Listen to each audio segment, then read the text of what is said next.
po talaga dapat yung naka-assign sa preaching, no? At mamaya malalaman natin sa ating kapatid na sa ating kay Kuya Mike, no?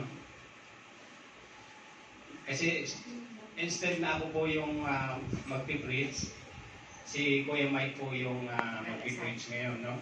Para marinig din naman natin siya. So, sa kanya na lang po natin malaman kung bakit siya po yung gagamitin ngayon. Glory to God po. Amen.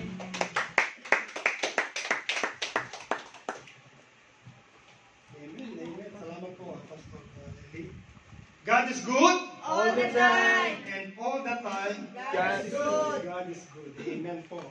Can I see your amen and praise? Amen? Amen. Praise to Jesus. Praise to God. Praise God. Amen. Kasi po, siya lamang po talaga ang nais natin itaas sa araw-araw natin ginagawa. Sinimulan na po ni Pastor Eli.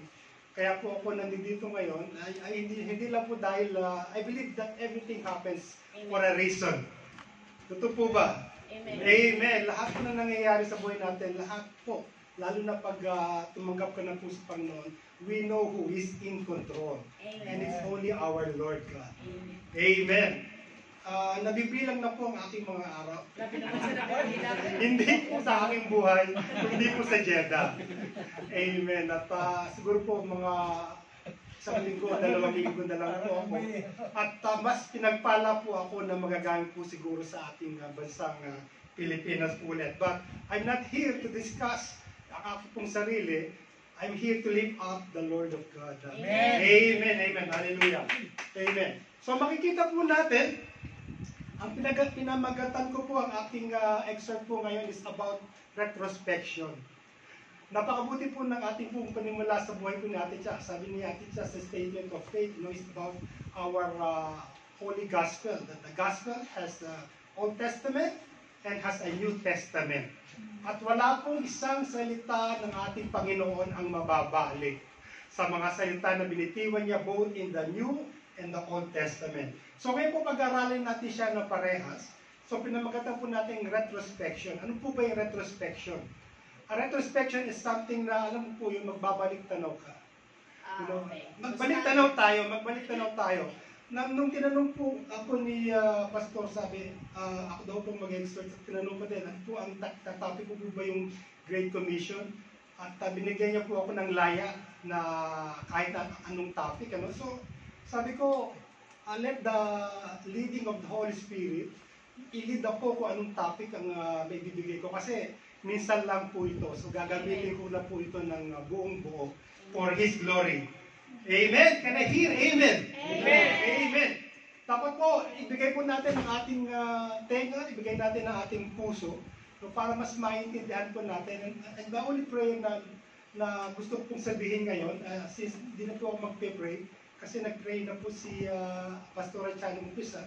My only prayer until now is, Lord, give me the boldness to declare your glory.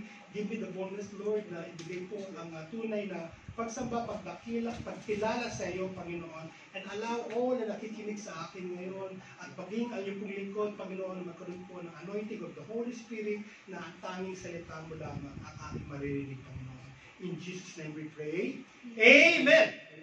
Amen po. So, a retrospection. Sino po ba ang ating father of our faith?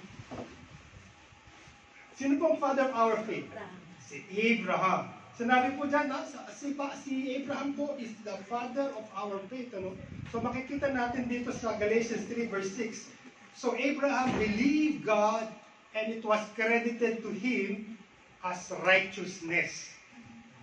So, si Abraham po pala ang father, ang ama ng ating paniniwala because he's the first recipient ng righteousness.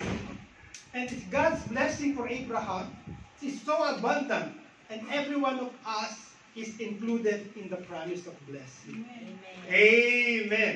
Sabi po sa Galatians 3:14, Christ Jesus, so that by faith, mababasa po natin yan, so that by faith we might receive the promise of the Spirit.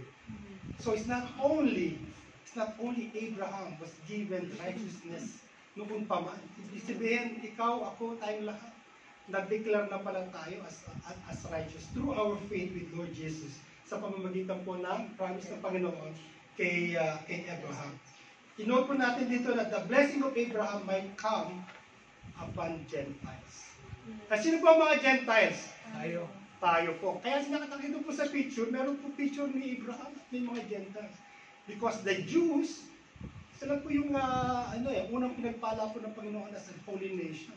But hindi po natapos doon. Malalaman po natin, sa simula pa lang pala, pinopestize na rin tayo ng Panginoon that us Gentiles will also be blessed. Amen. Simula pa lamang. Even before Isaac o Jacob ay pinagkaloob ng Panginoon ng blessing, blessed na rin po tayo ng Panginoon. In Galatians 3:16, makikita mo natin sa pinakababa, sabi, the promises were spoken to Abraham and to his seed. It means Scripture does not say and to seeds. Pag sinabi mo kasi to his seed, isa lamang po di ba? Wala pong singular po yan. And not to seeds, hindi po sa nakakarami. It's not according sa, even sa mga 12 tribes of Abraham. Sabi, isa lamang po. At sinabi, meaning, many people, but, and to your seed, meaning one person. Only one person. Na promises were spoken to his seed. And who is that one person? Jesus Christ. It's Jesus Christ. Hindi po ako ang nagsalita nun, kundi nasusulat ko. Makita po natin, meaning one person. And who is that? Who is that seed of Abraham? Jesus Christ. Amen. Trivia lang po. Trivia lang. Alam natin na nagsimula po ang kingdom kay King Saul hanggang kay King David. Diba? Alam niyo po ba na sino po ang pinakalola ni King David? Kung sino po makapagsasabi sa akin. Kilala niyo po ba yung lola ni King David? Ha? Si Ruth. Si Ruth, yes. Yes. Naalala niyo po yung kwento ni Noemi and Ruth? Yes. Si Noemi and Ruth, sila po ay magbiyenan. However, si Ruth is not a Jewish. Moabites women po siya. Ibig sabihin, Gentile po si Ruth. And sa story po, basahin niyo po ang story. Ruth became the wife ni Boaz. And Boaz and Ruth, to generation, sinilang po si King David. So, simula lamang po. From the very beginning, when God even promised to David na sa kanya manggagaling, ang kanang tagapagligtas, it was already present na po tayo through the life of Ruth. Amen po? Amen. Marami po tayong matututunan ngayon, so ibigay niyo lang po sana ang inyong mga tenga po. In verse 16, the promises were spoken to Abraham and to his seed. Sabi nito, if you are Christ, then, kung nabubuhay ang Christ sa puso natin, then you are also Abraham's seed. It doesn't mean na hindi ka Jewish. And the seed is, sabi niya, is the promise were made to Abraham. It doesn't say, and to his seed. Ibig sabihin talagang simula pa lamang po. We are already declared by the Lord sa buhay po ni Abraham na tayo din will be blessed. Amen po? So, who are the children of God? Babasahin ko na lamang po sa Galatians 3:23-29. Before the coming of this faith, we were held in custody under the law. Kasi po, bago po tayo nag-receive ng faith, alam po natin sa buhay po ng mga Jews, they're all under the law. They're all under the law. There are 10 major commandments by the law, which is the 10 commandments. And under that po, there are more than 200 very specific laws na dapat po nating sundin. Because these are all commands. At magkamali ka lamang po sa isa.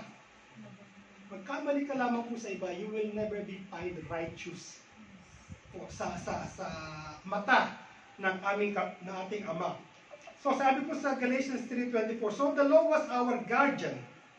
Yan ang naging guard ng during the time ng nila Moses, very strictly, keep my commands. But it says this, so the law was our guardian until Christ came that we might be justified by faith.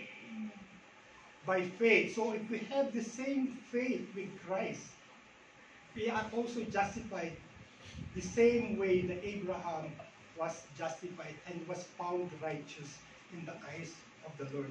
Now the faith has come, we are no longer under a guardian. Hindi po ako nagsasalita nito, binabasa ko lamang po ang Galatians 3 until 29. Sabi po sa 28, there is neither Jew nor Gentile, neither slave nor free, nor is there male and female, for you are all one in Christ Jesus.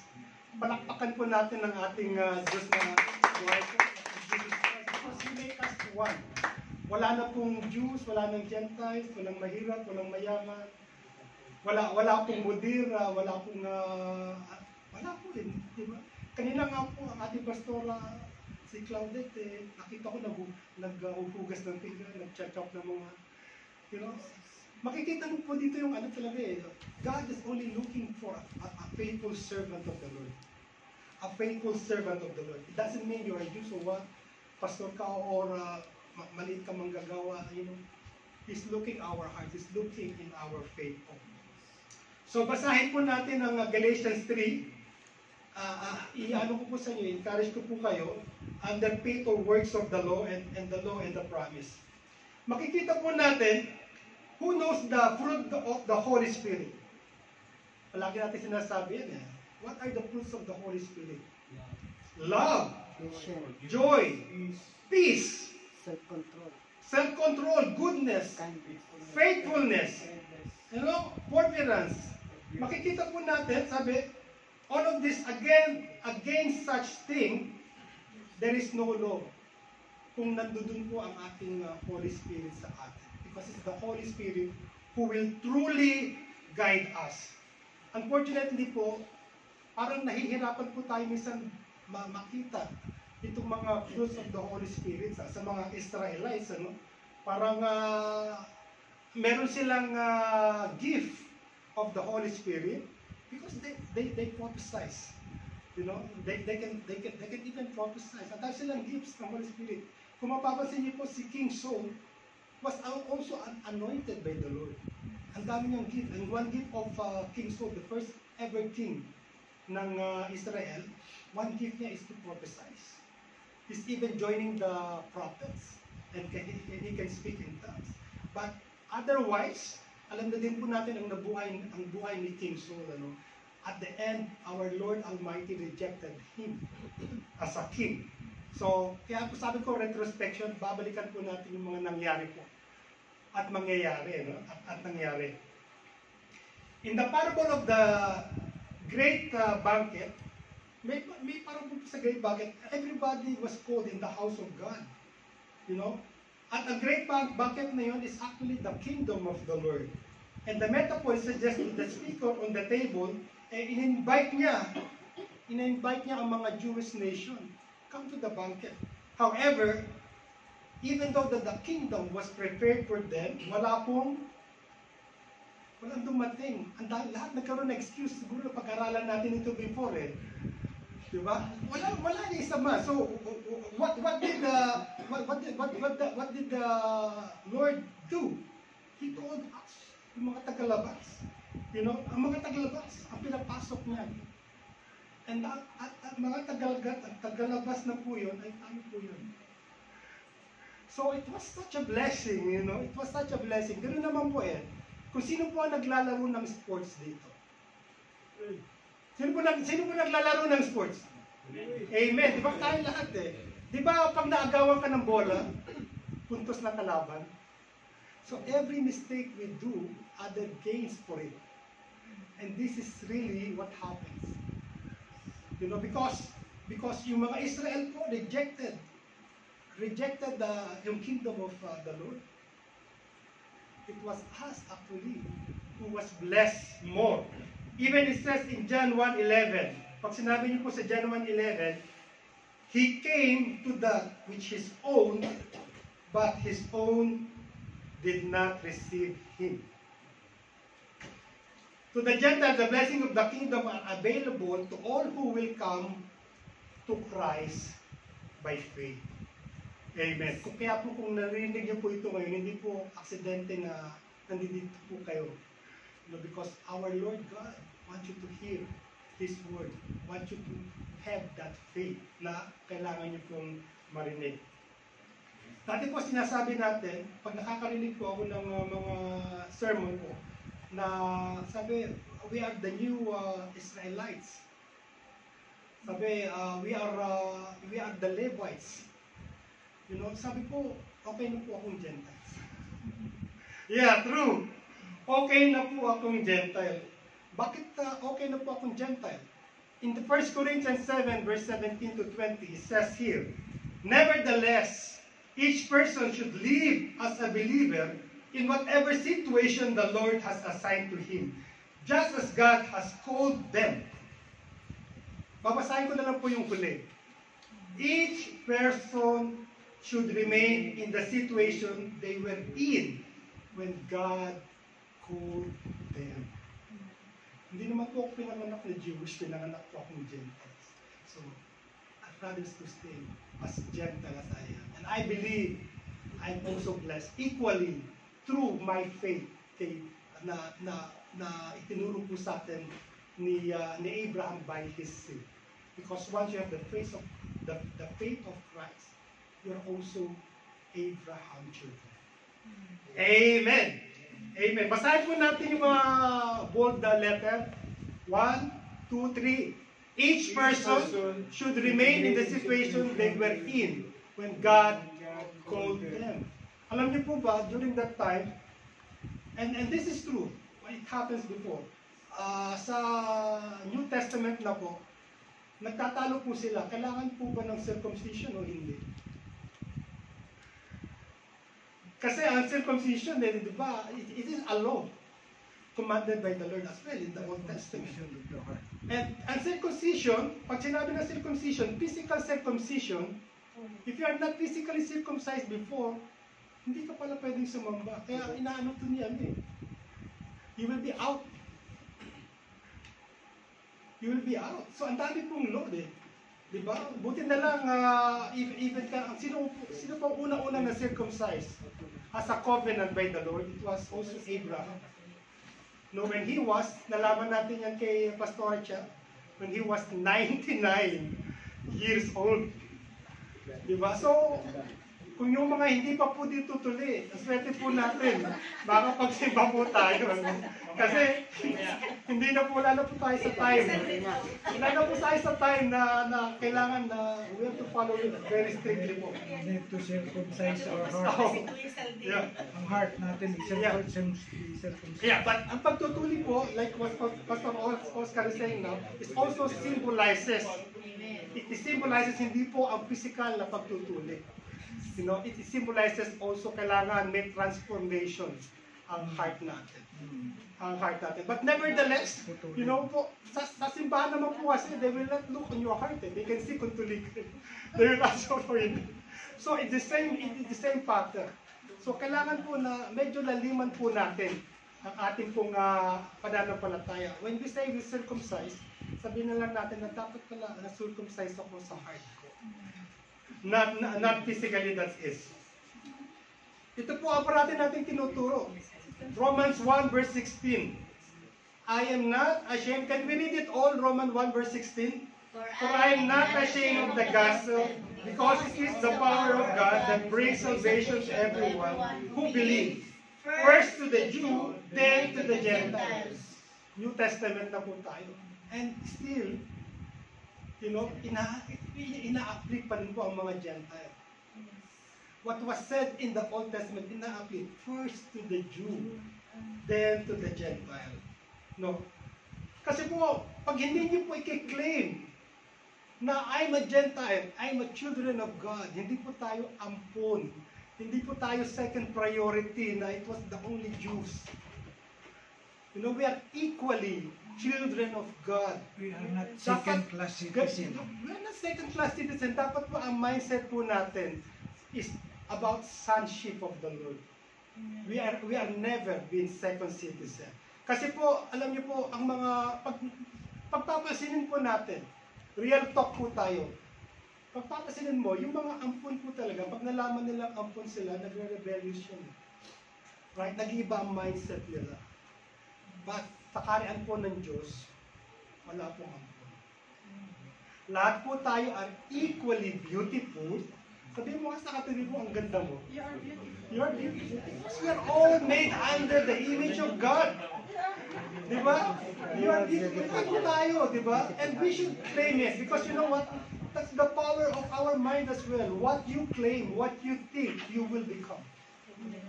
Amen. That's why faith also ay napaka-importante because by faith, you know, you have to transform it by action. Pag sinabi mo, by faith kaya ko, then you will do it. Amen. If by faith sinabi mo hindi mo kaya, magnify that. Right? If by faith sinabi mo, I am blessed, then you are blessed. You will leave us blessed. But if by faith sinabi mo nakawawa ka, naghihirap ka, you know, your mindset is telling you, you will become one. Amen. Amen. Unfortunately po, ang mga first to the Jew po, unfortunately, I have been to Israel myself. Nagpunta po ako doon noong 2019. No, siyempre excited ka, di ba? Excited ako, makakabeso-beso ko yung mga Israelites. Ano? Di ba? Parang, oh, di mga blessed nation, ano? I'd like to share my faith. Right? But unfortunately, nagulat po ako na nasa Israel po ako. Wala po akong isang nasalubong na Israelites or Jews for that matter who knows Jesus Christ. Wala po. Kahit isa po. Kasi excited ka to engage with them when you are in Israel. Oh, but unfortunately, it was the reverse that happened. You know, when nandun po kami sa isang lugar, and where there are some Koreans who were singing hymns of praise, alam mo po, yung sa pong pinahinto po sila. Pinagalitan sila. And that's the reality. Now, if you will even look about the facts about Israel, Google it. Google it. Malalaman niyo po, there are less than 3% in the whole population of Israel who are Christians. Unfortunately. Less than 3% po. Less than 3%. And mostly is Judaism, which is Jewish. But the Jewish Judaism, we know that they are the one who rejected Christ as the Messiah. Hanggang ngayon po, they are still waiting for the Messiah to come. For the Messiah to come. Jewish people despise and totally don't know Jesus. And some authorities even, you know, attempting or, di ko lang kung na-approve na, attempting na bawal mag-wika ng pangalan ni Jesus. Pinagbabawal ko. And to spread the Jesus teaching as they don't believe in the authority of Jesus as the Son of God and being Him, our Lord Jesus as God Himself, as we claim. But of course, we know that Jesus Christ is God, is God Himself. Malalaman po natin yan mamaya. So, in chapter 9 po ng Romans, we will see here, Romans 9, sabi, Isaiah cries out concerning Israel, through the number of Israelites be like the sand of the sea, only the remnant will be saved. When Isaiah was talking sa parable sa ano na po ito, sa verse na ito, the remnant, only the remnant will be saved. He's talking about Judah. Actually, kasi during that time po, yung buong Israel po, ay na-exiled na po sa Assyria. Na-exile sila sa Assyria. And only Judah, the kingdom of Judah, is still remaining. Kaya sabi ni Isaiah, it cries out, through the number of the Israelites like the sand by the sea, only the remnant will be saved. And in Romans 9:30-31, what shall we say then? Then the Gentiles who followed nor after righteousness have attained to righteousness, even righteousness which is of faith. But Israel, who followed after the law of righteousness, not attained to the law of righteousness. Kasi, unfortunately po, ang ating mga kapatid sa Israel, makikita niyo po, they attained righteousness by their works. Through their works. Makikita mo po yung sinabi natin nung narinig ko po si Netanyahu, kung bakit niya po binomba ang Iran. What is his reason? Because Iran, they believe Iran is making a nuclear weapon for them. Kaya even before nabombahin sila, pabalik, binomba na nila. That's pag nagbasa po kayo ng mga news, no? Yun po ang rason ng Israel ngayon, bakit nila inunang binomba ang Iran. So again, you will see that still now they are relying on their own works. You know that we are strong because we did this. We are strong because we can do that. But never by faith they are strong. Never by faith.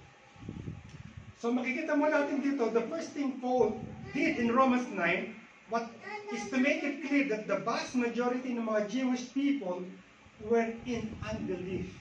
In contrast sa ating mga Gentiles who has trusted Christ, yung Israelites who rejected Him and is not in the right relationship with God. Otherwise, if they are in the right relationship with God, makikita mo po ang buhay ng Israelites. All the ups and all the downs, but mostly downs actually. Pag pinag-aralan niyo po. Thus, Paul wrote in 9:30-31 po, babasahin ito, we shall say then, the Gentiles who follow not after righteousness have attained righteousness. And that is us. That is us. Because we did not, it's not our goal to attain righteousness in the beginning. But because of our faith, faith with God, faith with Jesus, our God, as our Savior, it started there. And just as Abraham gained righteousness when he believed, so with us, when we believe that our Lord Jesus Christ, our Lord and Savior, then we are one with Christ, and that gives us righteousness to the eyes of our God Father. Amen? Amen. Malinaw po ba yun? Amen. Now, ano ba yung reason why the Israelites was so unbelief? Why not? Because they sought not by faith, but it is whereby the works of the law, or they stumbled at the stumbling stone. Makita mo dito, malinaw po. Sabi po ni Paul, it is the fact that they did not seek the faith, but it is by works of the law. And for that, they stumbled in that stumbling stone. And who is that stumbling stone na stumbled sila? Our Lord Jesus Christ. Dito sila nag-stumble. Because until now, they are living by works. Dito sila nag-stumble. Brethren, sabi, brethren, my heart desire and prayer is to God for Israel is that they might be saved. And it is Paul. It is Paul who is talking here. So makikita po natin dito, what is the heart of Paul? You know, though he's condemning his fellow Israelites, but his heart is saying, you know, Lord, save them. Save them. But nevertheless, he did not compromise. He did not compromise. He did not uplift the Israelites for their wrongdoing. Right? Because we have to remember, sinabi po ni Pastor, our God is a just God. Justice. Just God. Though he hates the sin, he loves the sinners. But nevertheless, he hates the sin. Amen po. Ganon din po siya sa atin. He loves us. Because we are all great sinners, di ba? Sabi, no one is even right to the eyes of the Lord, not even one, or have. All have fallen in the grace of the Lord.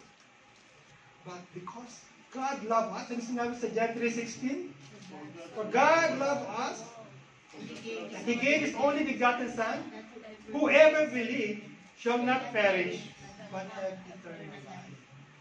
we always go to the second stance, not just the promise. God loved us that He gave Jesus Christ as our Savior. God loved us. And then we will not perish. But there is a second life for those who believe. For those who believe. So even, kilala mo ang Panginoon, but you don't believe, the blessings of the Lord will not come to you. Malinaw po yung sa John 3:16. God loves us that He gave His only begotten Son, Jesus lang po. At magpasalamat po tayo na nabuhay tayo na panahon na po ni Jesus. You know? Kasi marami pong sa atin na, we're thanking God, we're thanking Jesus as our Lord and Savior. But hindi natin alam ano ang ginawa ni Jesus para sa atin. Hindi lang siya namatay. Hindi lang namatay si Jesus, nabuhay din siya. And that is, ayan ang testamento ng our faith. Kung hindi nabuhay si Jesus, paano na yung faith natin? Lahat naman tayo palang mamamatay din at wala.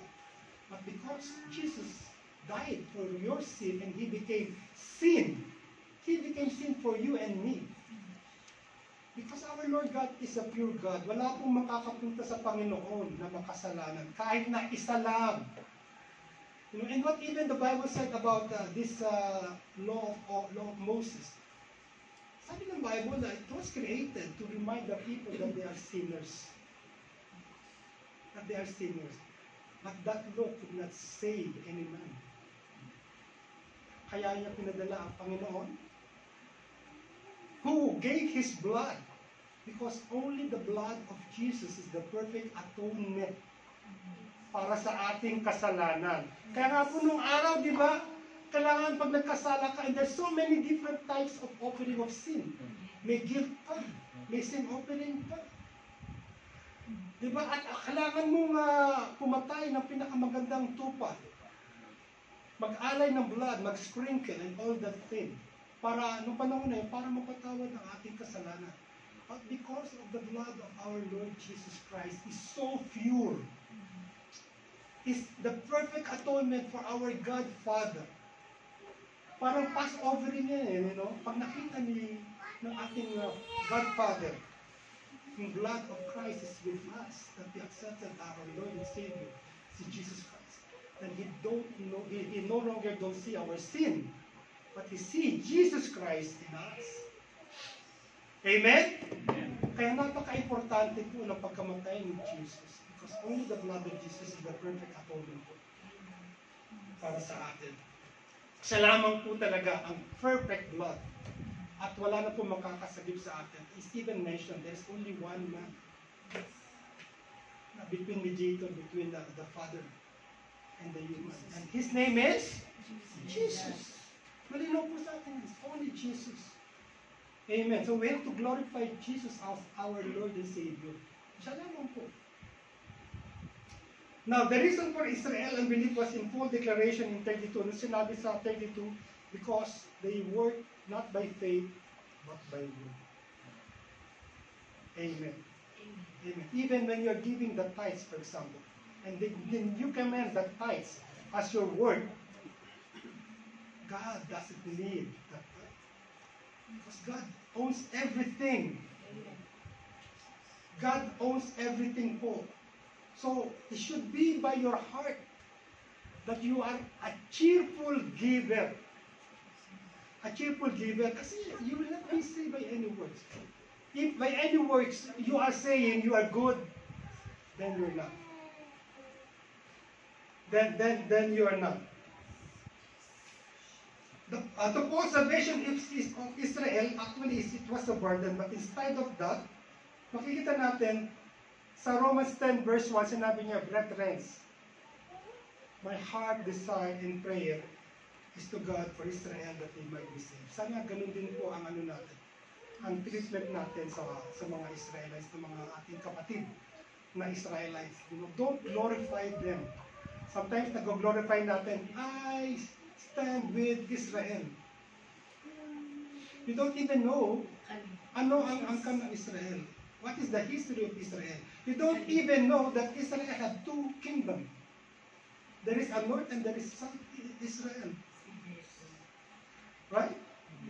You don't even know na makikita mo dito that even sa mga previous kings ng Israel, lahat ng bad things ginawa na nila. Even the king of Israel, inalay po ang kanyang anak in fire. And that is a complete blasphemy po. And complete insult po. Even ang mga Israel, may mga Baals, may mga Asherah fools. Makikita po natin. So, makikita mo natin, bakit po, I'm not saying that the Old Testament po, or is the only one that we should read. It's also the Old Testament, not just the New Testament. However, we should be clear, even in Matthew 9 verse 16, ito po ay isa po sa mga parables na hindi po madalas natuturo. Sabi po sa Matthew 9:16, beside, who would patch old clothing with new clothing? For the new patch would shrink and rip away from the old cloth, leaving an even bigger tears than before. Sa Matthew 9:16. And then also a comparison between a new wine and an old wine. Hindi mo pwede po pagsamahin. Hindi mo po siyang pagsamahin. So what is this parable Jesus is talking about? Diba? Parable to eh. It is not a direct command. It's not a direct teaching. So ano po sinasabi dito ni Jesus? What Jesus is saying is that His teaching, His kingdom are like a patch of unshrunk cloth. The Jesus teaching is the new cloth. New cloth. And the tradition that Pharisees have built out around the law, yun po yung mga old garment. That is the old garment. And that one is tearing apart. The old garment is tearing apart. And Jesus did not come to repair this old garment. Who would patch old clothing with the new cloth? And Jesus did not come to repair this old garment. Never. So, makita po dito, what is then the fulfillment and culmination of the law? Ito po lagi po binabanggit. Matthew 5:17. Do not think, lagi po itong binabanggit po ito. Do not think that I have come to abolish the law of our prophets. I have not come to abolish them, but to fulfill them. Sabi, for truly I tell you, heaven and earth can disappear. Not the smallest letter, not the least stroke of pen will by means disappear from the law. Wala daw mabubura sa law. But always hindi po nila sinasama yung pangalawang verse. Until, basahin po natin yung naka-underline. Until everything is accomplished. It's true naman. Until everything is accomplished. So, in John 19:30, when he had received the drink, Jesus said, this is the sixth last word of the Lord. It is finished. It is finished. It is accomplished. With that, he bowed his head and gave up his spirit. Yeah? It's even after that, he said, Lord, patawarin niyo po ang mga tao na to because they don't know what they are doing. Yeah? Sabi po sa Romans 4:10, Christ is the culmination of the law so that there may be righteousness for everyone who believes. For everyone who believes, He is the culmination. And this is what Jesus accomplished when He died on the cross for you and me.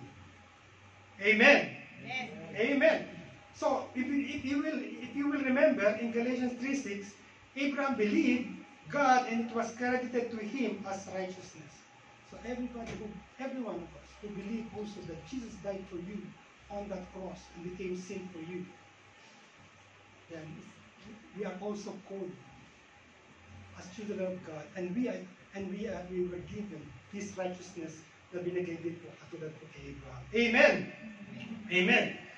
So the goal of the law is to show our need for the gift of righteousness that comes through Christ and Christ alone. With a loud cry, Jesus breathed his last. The curtain of the temple was torn in two from top to bottom. Namatay po si Jesus Christ. And what happened? When Jesus Christ died for you and me, what happened? The temple curtain was torn apart.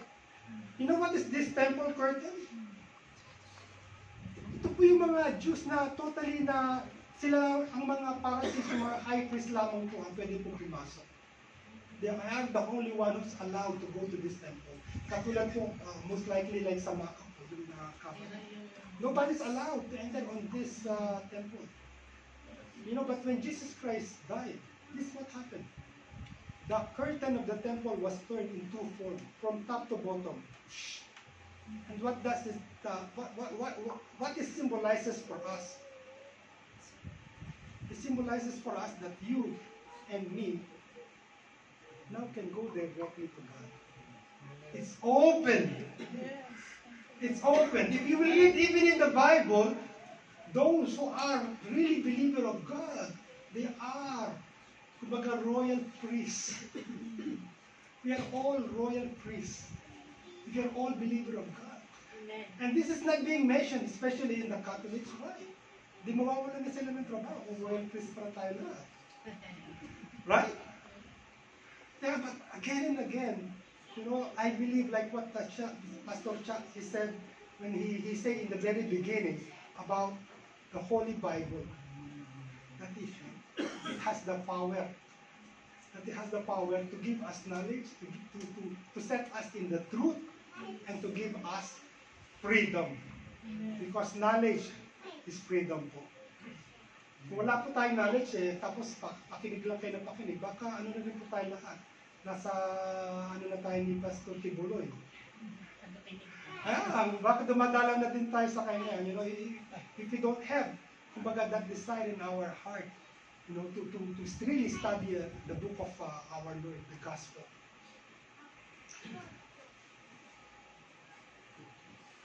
And in continuation po, in Matthew 5:20, for I tell you that unless your righteousness surpasses that of the Pharisee and the teachers of the law, you will certainly not enter the kingdom of heaven. Alam po natin even in the New Testament po, ang pinakakalaban po ng ating Panginoon. Sino po? The Pharisees. And these Pharisees are the teacher of law. Sila po yung mga high priest. Even Paul before was a Pharisee, right? Before he was converted, bago siya na-circumcised by a heart. Yeah. And if you don't surpass that, sabi, you will certainly not enter the kingdom of heaven. And in Galatians 3:10, for all who rely on the works of the law are under a curse. Hindi po ako nagsabi nito. This is in Galatians 3:10. If you rely on the works of the law, you're under a curse. As it is written, cursed is everyone who does not continue to do everything written in the book of the law. And why you are cursed? You know why you are cursed? Because everything that is in the law, even isa lamang po ang hindi mo masunod dyan, and you fail to repent, you fail, you know, na pagsisihan yan, you will not see our God, Father. You will be declared not righteous. Because you have to remember, our Lord God, our God Father is pure God. He's a pure God. Yun naman po ang gusto natin, right? Sino po ba ang gustong sumamba ng hindi totoong Diyos? Wala. Meron po bang gustong sumamba sa hindi totoong Diyos? All of us. Now, sino po ang gustong sumamba sa tunay na totoo at buhay na Diyos? Amen. Amen. Amen. Amen. Tayo pong lahat. Tayo pong lahat. So, this is our responsibility to know the truth. Dahil hindi po ako, hindi po ang ibang tao ang magsasave po. Wala po. I could not replace your faith for my faith. Ikaw lamang din po ang gagawa ng salvation mo. Amen. And you will see even in the Old Testament, for example, King David was a very righteous man. But you know what happened to his son? Nasalba ka? and to His Son's Son. So it's not even a guarantee na if I'm a righteous person, the next generation will be righteous. So it's individual po. It's individual. Now,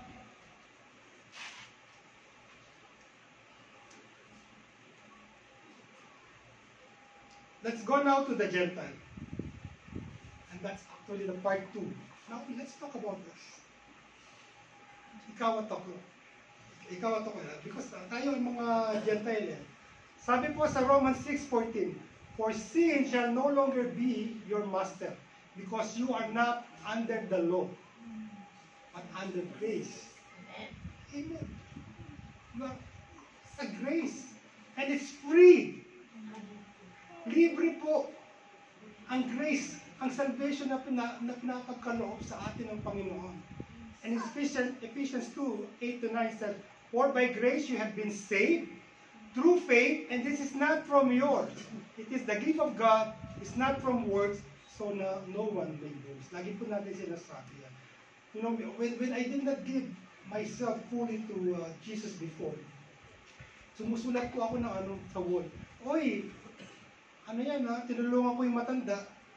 1 point ako, no? Patugi ba sa Panginoon?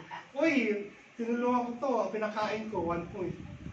You know, because ang akala ko dati, you know, God loves who are working for their salvation. But it's not. You know, we are good because we are already saved. Amen. And we should have the fruit of the Holy Spirit, not the gift of the Holy Spirit. Not just the gift. Not just the gift of the Holy Spirit. Kailangan may fruits ka rin. And, may I remind you again, hindi po natin pwedeng abusuhin ng grace. May mga nagsasabi din na naging extreme. Saved na pala ako by grace. So they can do what they want to do. And anyway, I already saved. I accepted Jesus Christ. But no. Kaya sinabi natin, our God is also a just God. Matuwid po ang ating Panginoon. Hindi po natin siya pwedeng abusurin. Amen.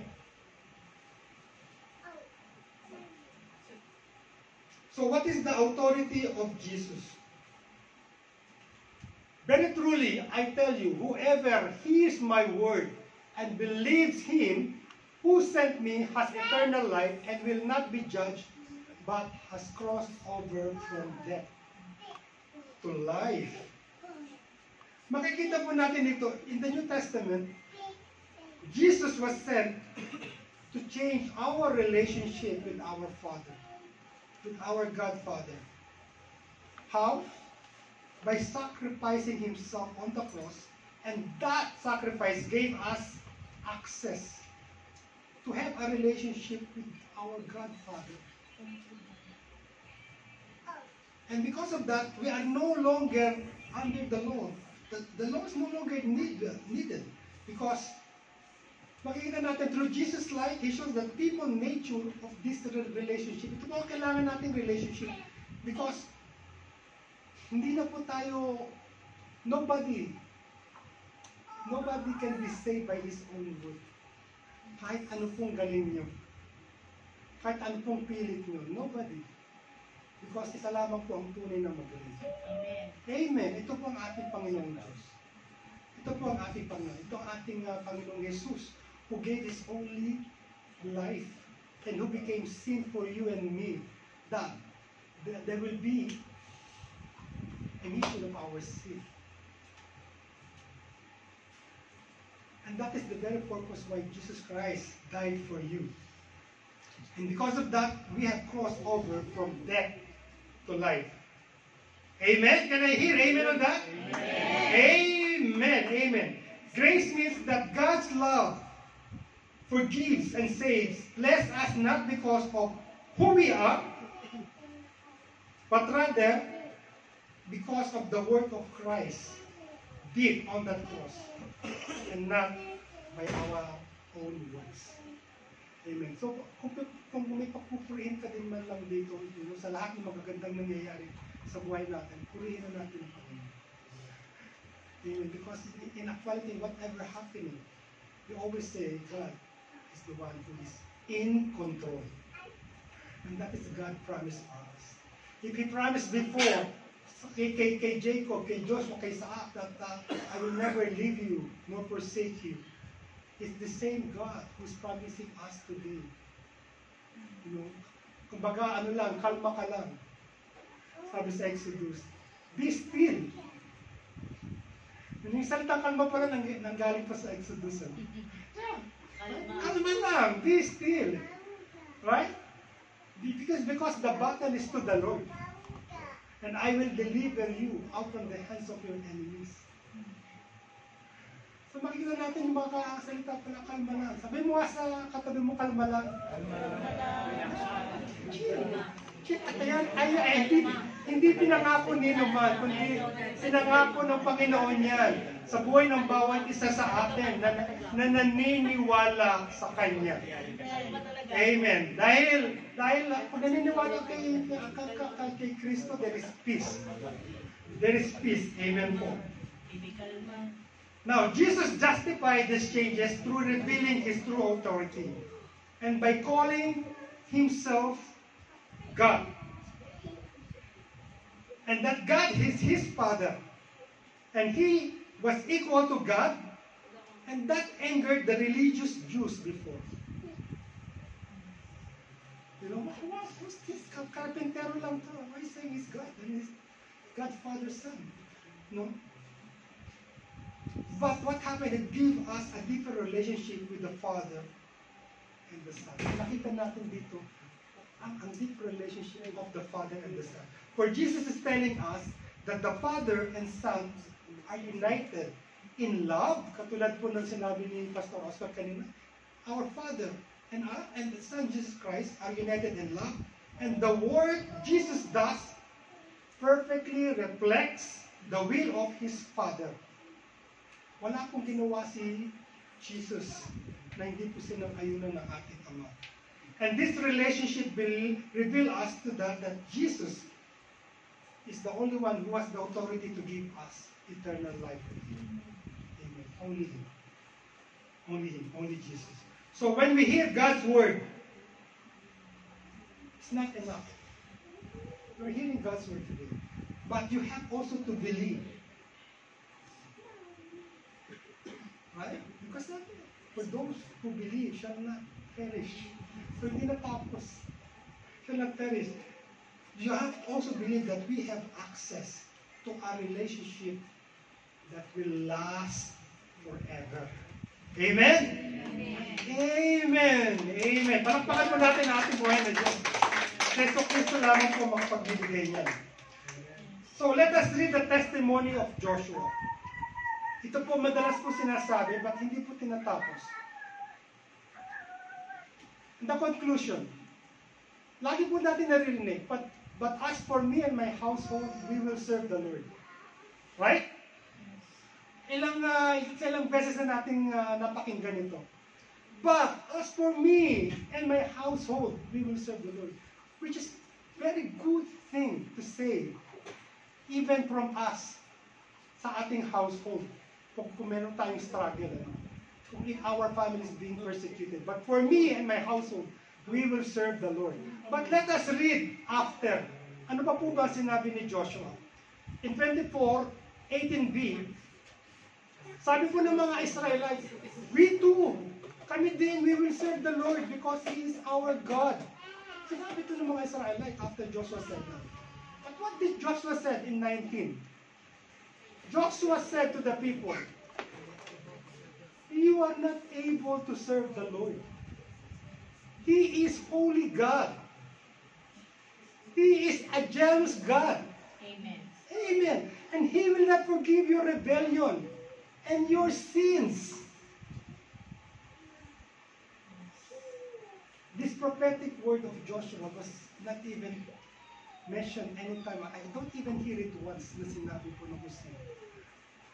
But hindi ko po ito sinasabi. It is written. Even Joshua at his time, is prophesying the sin of the Israelites. During this time, it is himself. It is himself. Joshua prophetically understand and he rebuked his people and emphasized the true nature of God. And the Israelites in the Old Testament were people who are under the law could hardly achieve righteousness. Which we, us in the contrary, all achieve and given to us freely by grace of the Lord. In the New Testament, how it was given to us? Through the blood of our Savior and Lord Jesus Christ. Can I say amen to that? Amen. Amen. Amen. Like what I said before, sa Israel po, when I was there, na-confused din po ako. Kasi sabi nung kasama ko na taga-Israel, doon ang Northern Israel, doon ang Southern Israel. Kailan pa naging Korea ang Israel? Right? Kailan pa naging Korea ang Israel na may North and Southern? But we started, but if you will read the Bible, there was the kingdom of Israel in North and there was the kingdom of Judah in South. No, the kingdom of Judah in South was mostly, actually ito yung mga mga Judah and some maybe Benjamites. But the kingdom of Israel is around maybe around 10 or 11 tribes. Because during that time, kung babasahin niyo po ang Bible, nagkaroon po ng kudeta. Nagkaroon po sila ng kudeta. So ang nangyari, you know how God is so faithful. Ang nangyari po, sabi po ng ating Godfather, because of King David righteousness, because of King David, hindi ko tatanggalin lahat. Magtitira ako ng isa kingdom para sa aking anak na si David. And that was Judah. So, pag binasa niyo pa ang Bible, there was king of Israel and there is king of Judah. Bakit dati hindi ko maintindihan? Bakit dalawa ang king? Ang alam ko, isa lang naman ng Israel. But did you know that Israel was exiled because of their sin? Israel was exiled because of their sin. Kaya sabi ni Isaiah, di ba kanina, ang remnant is Judah. Because during that time, ang Israel po, ay ano po, na-deport na po sila. Samaria was deported to Assyria. Na-captive po sila.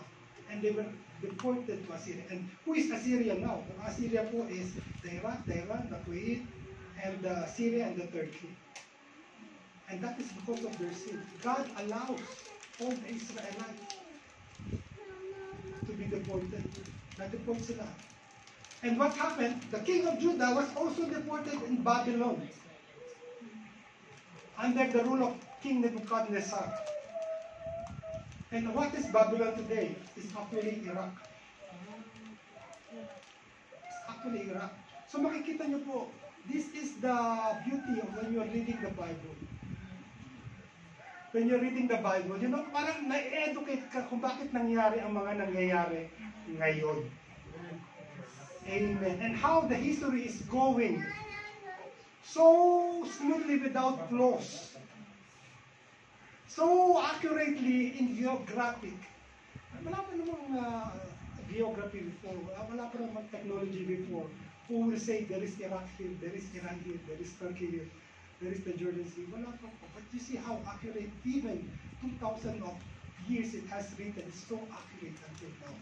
So nobody po, wala po isang salita talaga ng Diyos ang mababali. Kaya nga sabi nga natin, if you really want to stand with somebody, I hope you will not stand. I stand with Duterte. I hope you will not stand. I stand with Israel. Stand with God. Amen. Stand with Jesus. Nakakalungkot kasi mas marami pang mga profile who's saying, I stand with Duterte.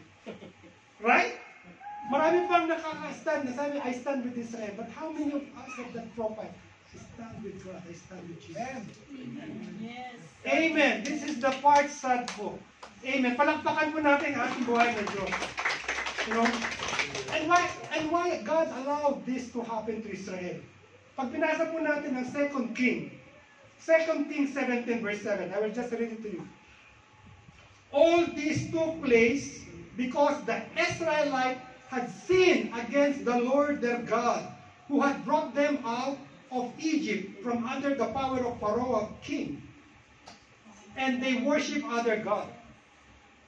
So basically it will go back to our sin talaga. And what are their sins? This is their major sins. In 2 Kings 17, 16 to 20, these are their sins, major sins. They forsook all the commands of the Lord their God and made for themselves two idols cast in the shape of cows in Asherah pole. They bowed down to a starry host. They worshipped Baal. They sacrificed their sons and their daughters in the fire. They practiced divination. They sought omens. Kasi ano pa yung may mga omens dito na tingnan ito. They sought omens and sold themselves to do evil in the eyes of the Lord, arousing His anger. So akala natin, if really Israel is really the blessed nation, why God allows this one? Because like what we said, just, our God is also a just God. You know what He promised, He will not bend it. No, but what is sin, He will not compromise on the sin. Kaya napakapalad po natin lahat dito na tinanggap na po natin ang Panginoon. And that is the blood of Jesus. Because when we sin, we just need to repent from our heart and God will forgive us. Because it's also said that, sabi po sa New Testament, there is no more condemnation po if you have the blood of Jesus with you. Hindi mo na po kailangan pumatay pa ng mga baka, ng mga kambing or whatever. The law cannot condemn a person in Christ. It has no power over us. We are no longer under the law. We are under grace. Sabi po sa Romans 6:14, you are no longer under the law. We are all under His grace. Now, my final question is here. At gusto ko pong makita talaga yung mga kamay niyo po. Pwede po ba itaas natin ang ating mga kamay? Who here love Jesus Christ? Amen. Who here love Jesus Christ? Thank you po. Now, raise the hand who would like to have a greater faith by the guidance and the strength of the Holy Spirit. Amen. Amen. So we love Jesus Christ. We love the Holy Spirit. That is good. But in John 14 verse 15, ito po yung last week na napag-aralan po natin sa Bible study natin. What it says? If you love me, pakisigaw nga po, if you love me, keep my commands. And the promise is this, and I will ask the Father, and He will give you another advocate to help you and be with you forever. And that is the Holy Spirit. Amen. Kaya yung mga nagtaas po ng kamay kanina, who wants the Holy Spirit? Amen. Amen. Who wants the love of Jesus Christ? Amen. Sabi, also keep my command. But again, katulad po sinabi ni Pastor Chan in the opening, how can you keep the command of the Lord kung di nyo man lang po binubukla ang ating pong mga Biblia? Amen. Amen? So even the Great Commission na tinuturo sa atin from the very beginning of this month, you know, begins with us individually by reading the Bible and knowing the commands before we could even keep it, before we could even follow it, before we could even teach it. So if you really love Jesus, if you really want the Holy Spirit be with you, then remember John 14:15. If you love me, keep my command. So to God be the glory. Amen.